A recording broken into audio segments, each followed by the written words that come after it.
Due brevi poesie della poetessa Filomena di Sarno. A luce lampara. Sta lucitella che s'affaccia a mare, me la ricordo come fosse ieri. A luce in lontananza in una lampara, o suono della sirena tutte le sere.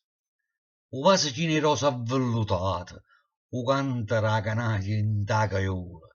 I panni stesi all'aria profumata, che ritirava asciutta una figliola. A barca che tornava ogni mattina, quei pescatori stanchi la nottata. A nonna che impastava in la cucina, o pane che serviva per la giornata.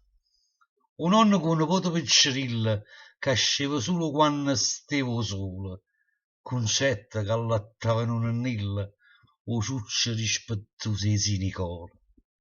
È un capolavoro di perfezione, sto quadro rappresenta una realtà, sacce che è stato fatto con passione, mentre papà pittava, io stavo là.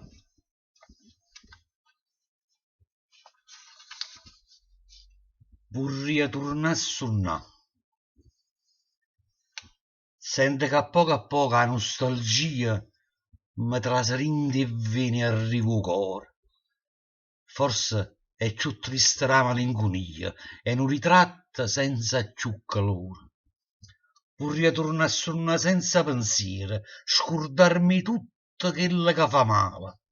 Vorrei fosse rimane e non più aire per non subire che stanze che mi assala. Vorrei se gli incoppano raggi di sole, sentivo calore suo che mi abbracciasse. Parlo silenzio, vostre parole, l'anima mia leggera diventasse.